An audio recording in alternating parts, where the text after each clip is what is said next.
Inclusive, nós estamos falando sobre a questão da candidatura da prefeitura aí, da disputa. Paraná Pesquisa saiu? Paraná Pesquisas. Palavra é sua, Jess Peixoto, atualização da Paraná Pesquisas, da reta final da corrida maluca entre Ricardo Nunes e Guilherme Boulos. Jess Peixoto. Quem mais cresceu, e essa pesquisa foi feita, importante falar para a gente ver se teve a questão do apagão entre os dias 12 e 15 a coleta. Então já pega aí esse escopo do apagão em grande medida. E quem mais cresceu foi brancos e nulos. Foi quem teve um crescimento aí de 0,4%. E aí já vale mencionar que o atual prefeito, Ricardo Nunes, tem 52,3%.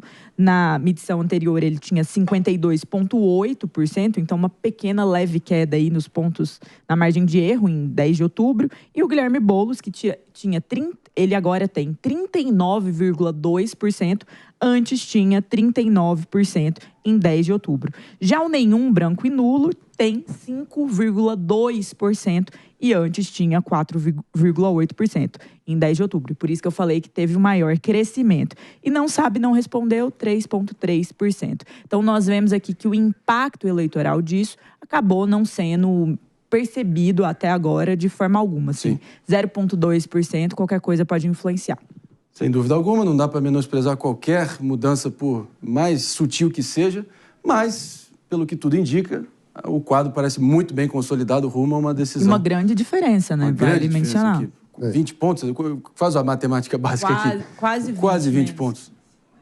E a rejeição de Guilherme Boulos continua no patamar dos 48,8%, ou seja, quase metade, né, 1 a cada 2 eleitores, não votaria em Guilherme Boulos de jeito nenhum. É muito difícil alguém vencer um segundo turno com esse índice de rejeição. Só que diante das regiões de periferia, ele vai conseguir intervir e ainda converter muitos votos em relação àqueles que foram dados a Pablo Marçal.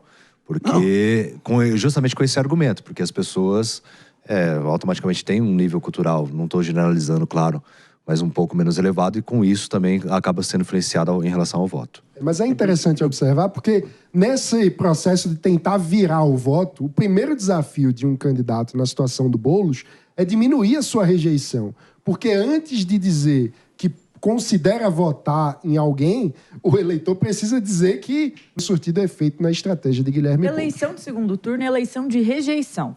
Normalmente você vota em quem você desgosta menos. Porque a maioria das pessoas não tem nenhum carinho excepcional por nenhum político. A GCM, a Guarda Civil Metropolitana, que vai permanecer armada. Então, assim, tem um rebrand sempre. Que ele falou. Esse foi um dos pontos mais engraçados do debate, né? Será que no próximo debate, Paulo, ele vai sacar uma Bíblia e um texto? Não, vai na contramão. O Ricardo Nunes só olhou pra ele e disse, vai falou dobrar. claramente que ele não quer a guarda de fuzil, por exemplo.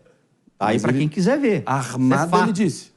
Mas talvez com uma arma de letalidade. Mas sabe qual é o problema? O crime não escolhe patente, viatura, cargo ou função. Calibre. Basta você estar lá com o giroflex ligado lá, que se tiver alguém roubando o banco com um fuzil, ele vai atirar. É isso aí. Então, isso aí não dá para subestimar. Mas o que isso tudo mostra? Mostra que o Boulos, ele tentou, ao longo de toda essa campanha, diminuir a rejeição. Não só agora, mas lá atrás também. E que isso não tem funcionado. Então, a eleição de rejeição acaba prejudicando a chance dele de poder ser prefeito. É uma rejeição passiva que vem de longe. Boulos foi candidato à presidência em 2018. Estava no mesmo palco ali daqueles pesos pesados na eleição que Jair Bolsonaro chegou à presidência. E claro que num pleito presidencial, o sujeito tem que vai para o tatame do vale tudo ideológico e acaba criando um passivo atrás dele. Então, são declarações que vêm assombrando ele há muito tempo. Os banqueiros, né, André? Relativizando a ditadura, enfim, de chavista, no Nicolás Maduro. Todo o passado ali também, enfim, na atuação dele enquanto líder do MTST. A invasão da Fiesp, situação do Pinheirinho, inúmeros casos e imagens muito emblemáticas dele no meio do fogo. Tudo aquilo que construiu a mitologia política do personagem Guilherme Boulos. E é muito difícil ser desconstruído em uma campanha eleitoral quando você não tem uma atuação política consistente na direção dessa mudança de posição ao longo dos anos fora do período de campanha, né? Porque o que é que você viu de Efe, por exemplo? Ele agora tenta fazer sinalizações em defesa do empreendedor. Agora. Tentando fazer uma incursão no povo da Zona Leste, zona mais populosa da cidade, historicamente alinhada à esquerda, mas que deu uma votação maciça para o Pablo Marçal, falando de empresarização e escola olímpica. Mas o que ele tem para mostrar do mandato dele em defesa do empreendedor?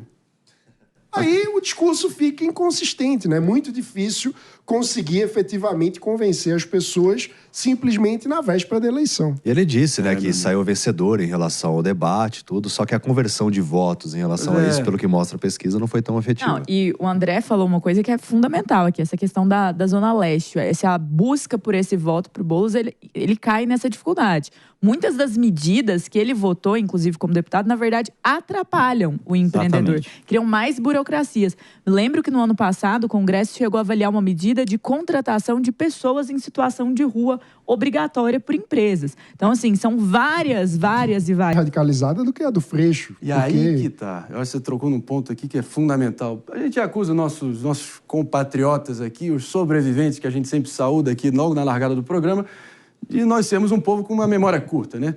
De 15 em 15 anos, o Brasil esquece o que aconteceu nos últimos 15 anos, já diria Ivan Lessa. Mas essas imagens ficam, né? Tem uma frase que eu adoro do Leonel Brizola, que ele, o cara que cunhou a expressão sapo barbudo em relação ao Lula, ele falava: o que vale é a foto. E a foto na política vale. No consciente das pessoas, as pessoas lembram, pneu queimando, aquele invasão da Fiesp. E é difícil você, enfim, se desvencilhar de fotos tão simbólicas atreladas à sua própria biografia e trajetória na política, né? E ele está pagando por isso, sem dúvida alguma. Candidatos de esquerda que normalmente competem para o executivo, entram em pautas nacionais, quando vêm aqui para a esfera municipal, geralmente tem um teto e essa rejeição. O Freixo é um excelente exemplo lá no Rio de Janeiro. Depois de sucessivas tentativas, acabou ficando pelo caminho. E agora, o próprio Ricardo Nunes, que fez ali o jogo ideológico, os acenos ao bolsonarismo até onde deu, sem se comprometer muito. Pelo visto, o fato que ele tem esse verniz de ser um administrador responsável e ser o famoso os 4 Is, né? Essa corrida, a figura do ex-presidente Jair Bolsonaro é irrelevante. Pois é. Até o Coronel Melo, que na chapa ali, na vice-candidatura, na chapa de Ricardo Nunes à reeleição, indicação de Jair Bolsonaro, foi tema central ali do debate, o próprio Boulos apontando para ele para ser um passivo. Mas vamos ser sinceros aqui, se tudo caminhar como os prognósticos estão apontando para essa reta final, o próprio Ricardo Nunes, que sobreviveu aos trancos e barrancos ao meteoro Marçal, ele, sem dúvida alguma, vai ser um credor, na verdade, um devedor vitalício ao Tarcísio de Freitas, o governador, que vai ser um grande credor dele, para dizer o mínimo. Exato. Apesar de eu não ser gratidão na política, já é algo que tem... Você sabe que é prazo de prescrição.